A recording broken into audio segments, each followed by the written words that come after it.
आज हम मानव भूगोल में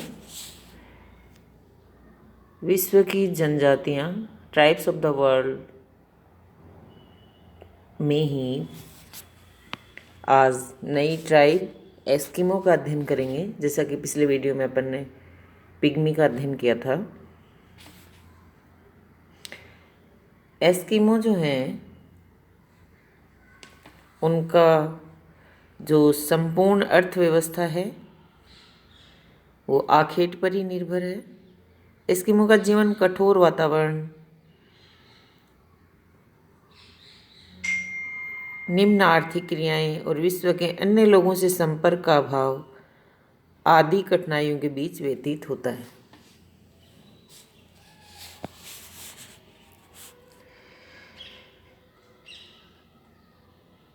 भूगोल में या कह सकते हैं पर्यावरण भूगोल में मानव पर्यावरण संबंधों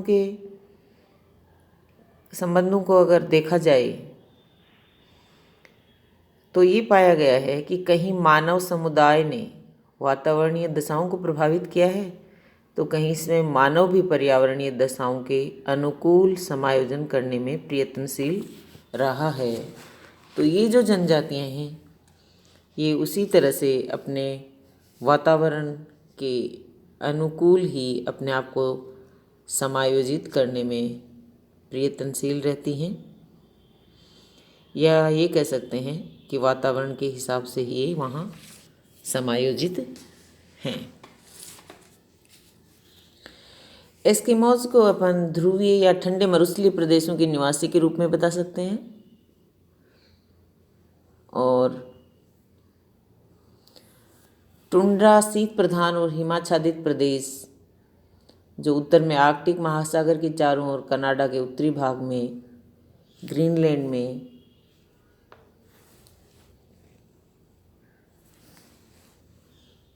लैपलैंड और समस्त उत्तरी साइबेरिया में स्थित है। इस विस्तृत टुंड्रा प्रदेश में निवास करने वाले लोगों के अलग अलग नाम हैं। कनाडा के उत्तरी भाग और ग्रीनलैंड के निवासी एस्किमो, यूरोप में उत्तरी स्कैंडिनेविया के लोग लैप्स, साइबेरिया के टुंड्रा प्रदेश में रहने वाले लोग सेमोइड्स, याकूत, चुकची, तोंग। लेकिन ये सभी क्या हैं? प्रधानतः आखेटक हैं। एस्किमो की अगर अपन बात करते हैं इनके निवास क्षेत्र की, तो एस्किमो लोग कनाडा के उत्तरी तट पर बेफिन द्वीप के चारों ओर, हडसन में तथा ग्रीनलैंड में 65 डिग्री और 70 डिग्री उत्तरी अक्षांश के बीच की पेटी में निवास करते हैं। इस समस्त प्रदेश में जाड़े की ऋतु लंबी होती है, गर्मी का मौसम छोटा होता है। वर्ष में 9 महीने कठोर शीत ऋतु रहती है और केवल 3 महीनों के छोटे समय में ही अन्य ऋतुओं बसंत, ग्रीष्म और पतझड़ का पूरा साइकिल कंप्लीट हो जाता है।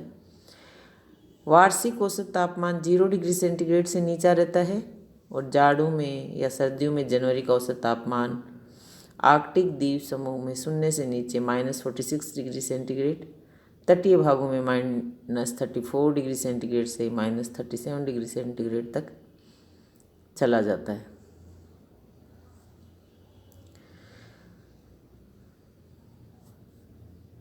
यहाँ पर सर्दियों में दिन बहुत छोटे होते हैं। तेज पवनों को रोकने के लिए पेड़ों का अभाव होने से बर्फ की आंधियाँ आती हैं। हवा सदैव आर्द्र रहती है।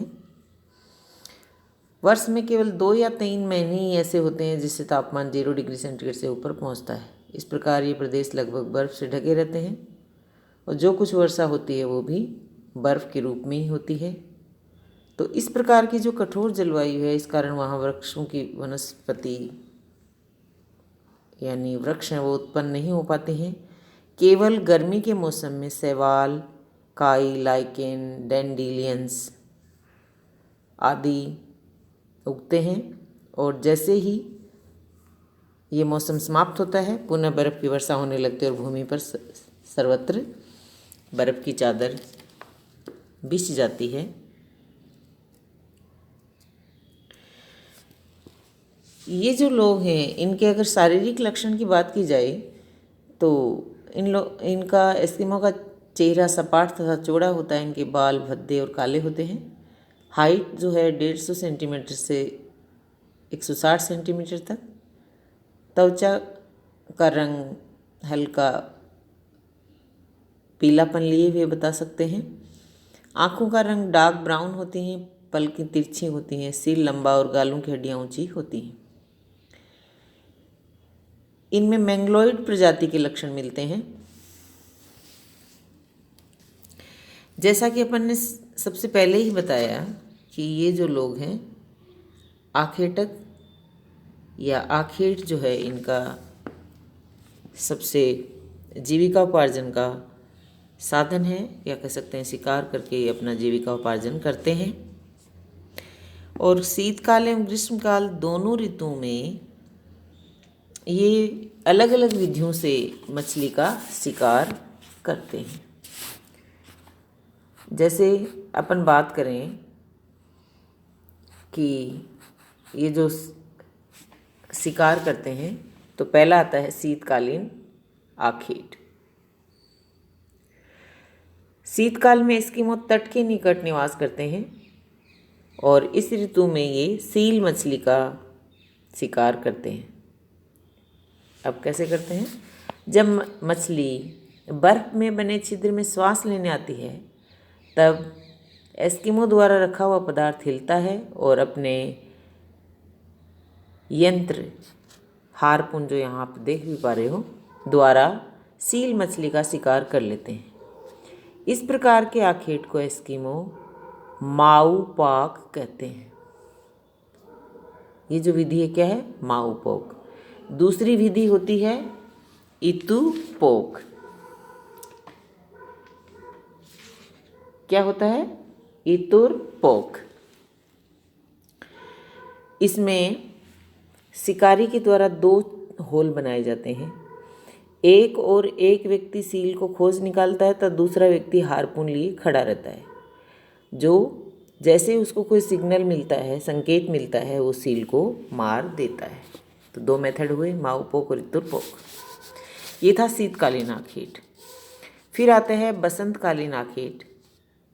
इसमें मार्च में जब दिन थोड़े बड़े होने लगते हैं, तो एस्किमो परिवार सील मछली के आखेट के लिए निकलता है। और जब सील मछलियाँ अपने श्वास लेने के लिए छिद्र से बाहर आकर धूप में आती हैं, जिस उस छिद्र से बाहर आती हैं धूप में, तो उनका शिकार है वो बहुत ही आसानी से हो जाता है और उस शिकार को कहते हैं उतोक। एस्किमो अपने शिकारी कुत्तों के साथ सील मछलियों का शिकार करते हैं। इसके अतिरिक्त इस ऋतु में कैरिबो और कस्तूरी बैल का शिकार भी किया जाता है और चमड़े से बनी नाव, जिसे कयाक कहते हैं, उसका प्रयोग किया जाता है। फिर आता है ग्रीष्मकालीन आखेट।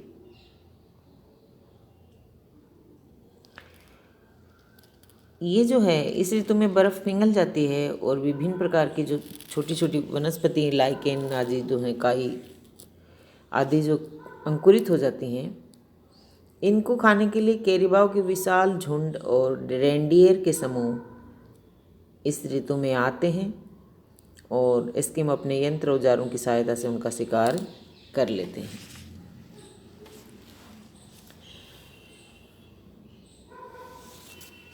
इनका जो घर होता है, ग्रीष्म ऋतु में एस्किमो अपने घर तट के किनारे स्थापित करते हैं। इनकी ग्रीष्मकालीन घर कैरिबाओ तथा ध्रुवी भालू की खाल से बने होते हैं। इस चमड़े से बने ग्रीष्मकालीन निवास को ट्यूपिक कहा जाता है। क्या? ट्यूपिक। लेकिन शीतकालीन घर ग्रीष्मकालीन घर से एकदम विपरीत बनाए जाते हैं और शीतकाल में बर्फ़ की जो चट्टानें हैं को काट काट कर उन्हें ईंट या पत्थर की भांति एक दूसरे पर व्यवस्थित ढंग से रखकर और एक गुंबद नुमा बर्फ़ का घर बना लेते हैं और उसी में एक पूरा एस्किमो परिवार रहता है। और आप इसके नाम से भी परिचित होंगे, ये जो घर बनाते हैं शीतकालीन उसको इग्लू कहते हैं। इग्लू से जो एक बहुत ही छोटा सा मार्ग सुरंगनुमा मार्ग कह सकते हैं, बाहर जाने व अंदर आने के लिए होता है, जिसमें रेंग कर ही आप अंदर जा सकते हैं। इसको इतना छोटा इसलिए बनाया जाता है जिससे कि शीतकालीन हवाएं अंदर प्रवेश ना कर सकें। इग्लू का अंदर का भाग समूर की खाल से ढका रहता है और अंदर रोशनी के लिए जानवर की चर्बी को जलाया जाता है।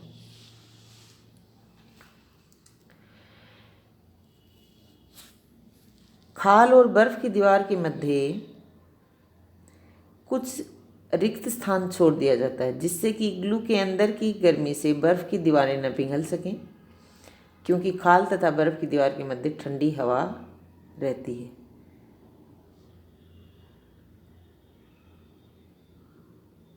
इस तरह से ये अपने जो घर है उसको बनाते हैं और उसको बनाने में समय भी इनको काफ़ी लगता है।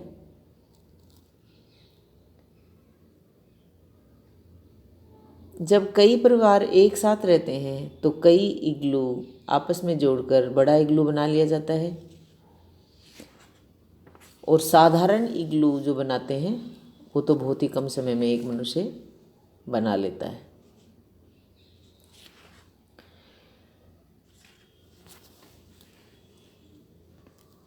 फिर आता है वस्त्र जो ये पहनते हैं।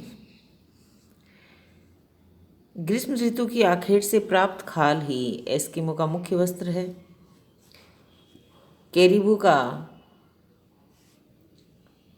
चमड़ा सील के चमड़े की अपेक्षा अधिक हल्का, गर्म एवं लचीला होता है, तो इसकी खाल के वस्त्र का उपयोग करते हैं।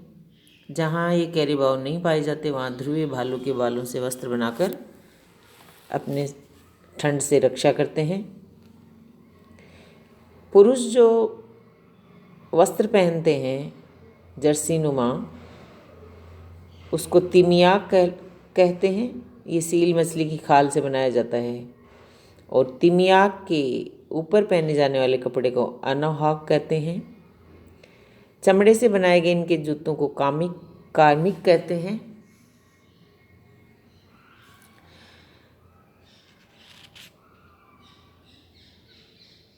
जो स्त्रियां हैं वो भी अपने जो पुरुषों के समान ही वस्त्र पहनती हैं और उनके भी ये जो खाल आदि से बनाते हैं उसी तरह से उनके वस्त्र बने होते हैं। उनके जूते जो होते हैं वो घुटनों तक होते हैं।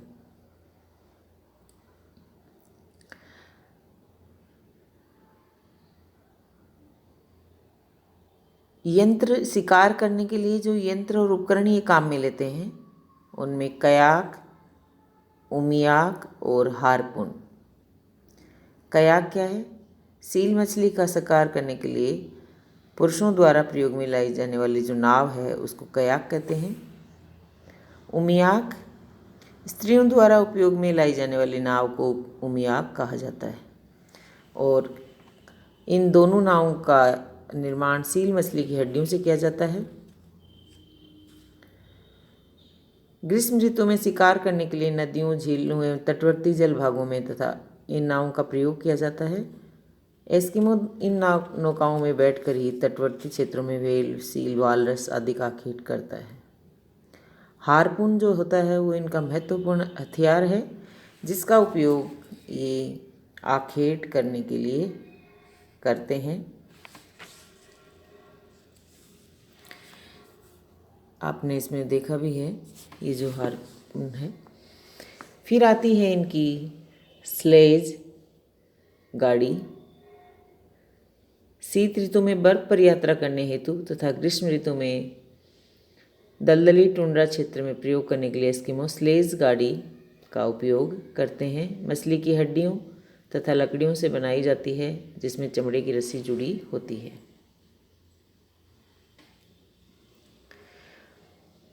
कुत्तों द्वारा स्लेज खींचा जाता है और जहाँ ये कुत्ते नहीं पाए जाते वहाँ स्लेज गाड़ी को रेंडियर खींचते हैं। फिर आता है इनका सोसाइटी।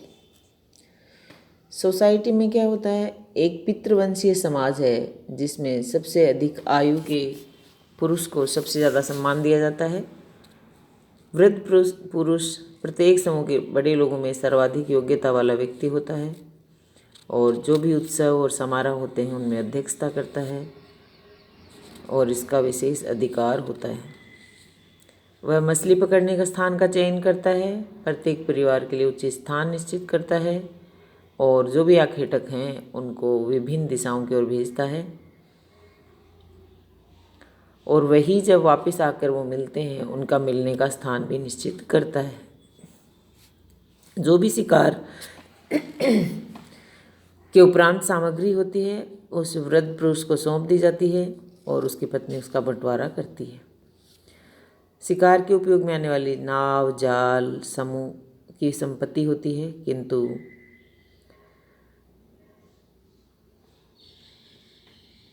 कभी कभी व्यवहारिक दृष्टि से वस्त्र और आखेट में काम आने वाले व्यक्तिगत शस्त्र और परिवार और व्यक्ति की संपत्ति होते हैं। एस्किमो में बहुपत्नी प्रथा का प्रचलन है।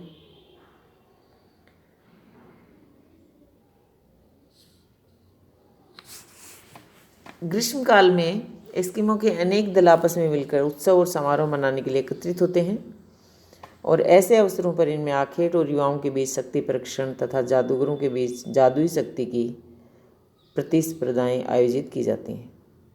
एस्किमो साइबेरिया में मौन व्यापार करते हैं। टुंड्रा प्रदेश में जीवित रहने के परंपरागत ढंग ने एक विशेष संस्कृति को जन्म दिया है। एस्किमो लोग युद्ध से अनभिज्ञ हैं तथा अन्य लोगों की अपेक्षा इन्हें जीवन के लिए संघर्ष अधिक करना पड़ता है। वातावरण समायोजन की अगर अपन बात करें तो संसार के किसी अन्य प्रदेश में शायद ही कोई लोग ऐसे हों जो एस्किमो की तरह कठोर जीवन बिता सकते हों और प्रकृति की इतनी क्रूर दशाओं में रहते हों। फिर भी इन्होंने प्राकृतिक वातावरण के साथ अपना पूर्ण सामंजस्य स्थापित कर लिया है। इनके निवास गृह, नाव जो हैं, स्लेज गाड़ियाँ, हारपून, तीर कमान, वस्त्र आदि सब प्रकृति के साथ अद्भुत अनुकूलन का उदाहरण पेश करते हैं।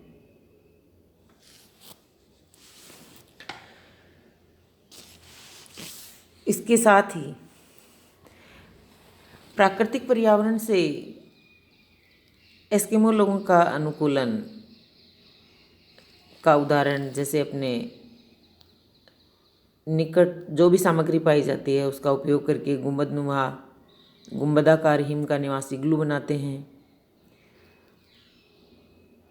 स्लेज की गाड़ी में वालरस की अस्थियों का उपयोग करते हैं।